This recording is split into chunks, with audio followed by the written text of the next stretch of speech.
గత 30 సంవత్సరాలుగా ఒక మహోన్నతమైనటువంటి ఉద్యమాన్ని నడుపుతున్నటువంటి మాన్యశ్రీ మందకృష్ణ మాది గారికి, మా అన్న పృథ్వన్నకి, ఇస్మాయిల్ అన్నకి, గుడిపల్లి రవికి, మాట తిరుపతికి, మా యాదవ్ గారికి అందరికి కూడా ఉద్యమం తెలియజేస్తూ, ఓనా ఉస్మానియా మట్టి బిడ్డలారా మీకు ఉద్యమాభివందనాలు తెలియజేస్తా ఉన్నాను.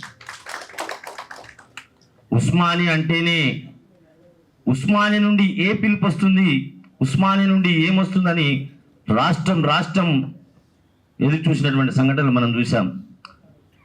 ఈ సభ ఇంతటితో ఆల్రెడీ చెప్పిండు, ఇంతటితో ముగ్గకుండా ఉస్మానియా విద్యార్థుల కవాతుగా ఆ లక్ష గొంతుల వేల గొంతులు లక్ష డప్పుల మమేకమై ఉస్మానియా విద్యార్థులు నడవాల్సిన అవసరం ఉంది. ఖచ్చితంగా మళ్ళా 7వ తారీఖున లక్షలాది గొంతులతోటి, వేలాది డప్పులతోటి ఖచ్చితంగా రావాల్సిన అవసరం ఉంది. ఇక్కడ ఒక గొప్ప సభ పెట్టుకోవాలని చెప్పి దానికి మా బీసీ చట్టాల పూర్తి మద్దతు తెలియజేస్తున్నాం. ప్రాక్టీస్ అయిపోయినట్టున్నది. అయితే మొన్నటికి తెలంగాణ ఉద్యమం జరిగింది. 60-70 ఏళ్ళ సంవత్సరాలుగా తెలంగాణ ఉద్యమంలో మరి ఇప్పుడు ఎవరైతే మేము వ్యతిరేకిస్తున్న మిత్రులుండ్రో ఆ తెలంగాణ ఉద్యమంలో మాల మిత్రులు లేరా? ఇద్దరం విడిపోతే భూమి బద్దలవుతుందా, ఇండియా పాకిస్తానులే ముళ్ళ కంచబడుతుందా, రావచ్చు పోవచ్చు ఇడ్లీలమ్ముకు. అరే అవన్నీ వాడింది ఎవరైనా మాల జాతికి చెందిన. మరి అక్కడ మీరు రావచ్చు పోవచ్చు ఏమైనా చెప్పుకోవచ్చు, అన్నదమ్ము ప్రాంతాలుగా విడిపోదాం, అన్నదమ్ములుగా కలుచున్నాం. మీరు మరి ఇప్పుడు ఎస్జీ వర్గీకరణకు వస్తే ఎందుకు వ్యతిరేకిస్తున్నట్టు? ఆ మేధావులు మాట్లాడాలా? ఎందుకు వ్యతిరేకిస్తున్నట్టు? ఇప్పుడు మేము కూడా ఏమంటున్నాం అంటే మా హక్కుల గురించి మా వాటా మేము పంచుకుంటాం, అన్నదమ్ములుగా కలిసి ఉందాం అని అంటే ఎందుకు రావట్లేదు? తను బాగుండి తన తమ్ముడెవడో చెడిపోతే, తను బాగుండి తన తమ్ముడెవడో చెడిపోతే, సంకలగిరేసే గుణం మనుధర్మముకుందన్న అని మాస్టర్జీ రాసిండు. కానీ ఇప్పుడు మనం ఏం పాడుకోవాల్సిన ఆవశ్యకత ఏర్పడంటే, సంకలగిరేసే గుణం జాతికుందన్న. వాస్తవా కాదా? మరి చెప్పాలి కట్టుకోవాలి గట్టిగా. అయితే తను బాగుండి తన తమ్ముడెవడు చెడిపోతే, సంకలగిరేసే గుణం మాల జాతికుందన్న. పామును పామెప్పుడు కాటు వేయలేదన్నా, పామును పామెప్పుడు కాటు వేయలేదన్నా, చీమకు చీమెప్పుడు చేటు చేయదోరన్నా. ఇదేమి ధర్మము మరి మను ధర్మము రోరన్నా, ఇదేమి ధర్మము మరి మను ధర్మము రోరన్నా, తన జాతి మనుషులని తాను చంపి తింటుందోరన్నా.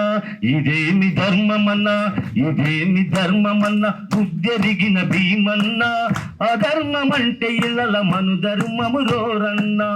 అధర్మ సారమేమో ఇప్పి చెబుతానన్నా, అధర్మ సారమేమో ఇప్పి చెబుతానన్నా, ఆసక్తి ఉంటేనే ఆలకించుండోరన్నా. నిజంగా ఆ మేధావులుగా చెప్పబడుతున్నటువంటి వాళ్ళు ఎవరైతే ఉన్నారో ఖచ్చితంగా మీరు కూడా ఈ లక్ష డప్పులలో కలిసి రావాలి. మీరు ఖచ్చితంగా రావాలి, ఖచ్చితంగా మాలకు సంబంధించిన వాటా పంచుకోవాలి. రేపటి నుంచి అన్ని పొత్తులు అన్ని గడం కానీ మా అన్నదమ్ములు కలిసి ఉండాలని చెప్పి ఈ వేదిక తరఫున వాళ్ళని కోరుతా ఉన్నాను మిత్రులారా. వాస్తవానికి 2 సంఘటనలు ఉస్మానియా విద్యార్థిగా ఉన్నా కాబట్టి 2 సంఘటనలు గుర్తు చేయదలుచుకున్నా. ఒకసారి ఏమవుతుందంటే 2003-2004లో ఒక ఎస్సీగా ఉండాలంటే, ఒక బీసీగా ఉండాలంటే చాలా ఇబ్బందులు పడుతుండే. ఒక గ్రూపు సట్టం గ్రూప్ అనేది ఎస్సీ సంఘం పెట్టిన వాళ్ళను ఎక్కడ ఒంటరిగా కూర్చున్నా కానీ కొట్టేటువంటి సందర్భం మన దగ్గర ఉన్నప్పుడు మేము బీసీలం కూడా ఎస్సీ ఎస్టీ సంఘంలో పనిచేయడం జరిగింది. ఒక సంఘటన జరుగుతుంది 57 హాల్లో, నువ్వు ఉన్నగా తమ్ముడు, 57 హాల్లో జరుగుతుంది సంఘటన. ఏమైందంటే కార్యవర్గం ఏర్పాటు చేసుకుంటా ఉంటారు. అందులో నేను లేచి దర్వంజనంగా నేను కూడా ఓటేస్తున్నా అంటే ఇక్కడ ఉన్నటువంటి మిత్రుడు మీరు నొచ్చుకోవద్దు మనోహర్ అన్న ఆ రోజు ఏమన్నాడంటే, నువ్వు బీసీ మిత్రుడు, నువ్వు ఓటు వేయడానికి పనికిరావు అన్నాడు. కానీ నేను ఏమంటున్నా అంటే అప్పటి నుండే మాదివన్గా చెప్పుకుంటున్నా, మాదివన్గానే అప్పటి ఎప్పుడో చేయలేదు, ఇప్పుడు కొత్తగా చెప్పాల్సిన అవసరం లేదు. నన్ను ఎవరు చెప్పినా ధర్మంజన్ అంటే మాది కూడా అంటారు. నేను బీసీ అంటే మళ్ళీ నా ఈ సర్టిఫికేట్ చూసుకోవాలి, సర్టిఫికేట్ ఒక్కటే మరి బీసీ ఉంటుంది, కానీ అన్ని మళ్ళీ మాది లెక్కనే ఉంటుంది.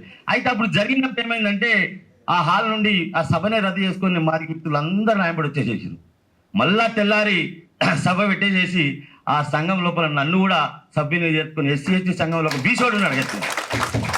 ఎందుకు చెప్తున్నానంటే అప్పుడు బీసీ అని చెప్పుకుంటే నిజంగా నేను మొన్న మన పిహెచ్డికి సంబంధించినటువంటి వైజాగ్ సంబంధించినటువంటి ఒక ఫామ్ నింపుతా ఉంటే ఒక ఏబీపీ మిత్రుడు నా పక్కన నిలబడ్డాడు. అలా నేను కమ్మరి అని రాసిన, కమ్మరి అని రాస్తే అంజనా నువ్వు కమ్మరి ఆయా అన్నాడు. అంటే అవును నేను బీసీ అన్న. కొడుక ఈ విషయం ఇట్లా అప్పుడే తెలుసుంటే నీ మీద 100 అట్రాసిటీ కేసులు పెడుతుంది అన్నాడు. అంటే నేను చెప్పుకోవడం వల్ల కూడా అది ఒక అదే అడ్వాంటేజ్ అయింది. కాబట్టి మిత్రులారా, ఉస్మానియాలో ఉన్నటువంటి ఒక ఇక్కడి నుంచి ఒక పొలికేక పోయిందంటే రాష్ట్రం మొత్తం వ్యాప్తుంది, ప్రపంచం మొత్తం వ్యాప్తుంది. కాబట్టి అన్న చెప్పినట్టు, ఇస్మాయిల్ అన్న చెప్పినట్టు వివిధ భావజ్వాలాలు ఉన్నటువంటి మీరు ఒక తాటిపై రావడం అనేది నేను నా ఉస్మానియా చరిత్రను మొదటిగా అనిపిస్తుంది. వాస్తవానికి మీరు గ్రేట్ అన్న. ఇంతమందిని ఒక్క తాటిపై వచ్చి ఒకే నినాదం పైకి తీసుకొచ్చినటువంటి గంట మందకృష్ణకే ఉన్నది. అది అంటే బికాస్ ఆఫ్ దట్ కాజ్, ఆ కాజ్ ఉంది కాబట్టి అందరు వచ్చిండ్రు. కాబట్టి ఒక గొప్ప సభను ఏర్పాటు చేయాలి. ఎల్లనాయుడు నల్గండి షరతు మేమందరం బీసీలో మేము ఉంటాం, బీసీలో మేము మాదిగోళ్ళమే, మేము కూడా మేము ఉంటాం. ఖచ్చితంగా సభను విజయం లోపల మా భాగం కూడా ఉంటుందని తెలియజేస్తూ ముగిస్తున్నాం మిత్రుల. Thank you very much. Thank you Anjanna. నువ్వు బీసీలకు ఏసీలకు మధ్య సమన్వయకర్తగా ఎప్పుడు ఉంటావు. నీ రంగు చూస్తే కంపెనీ మాదే అనుకుంటారు ఎవరైనా కానీ. ఎంఆర్ఎఫ్ కంపెనీ అది.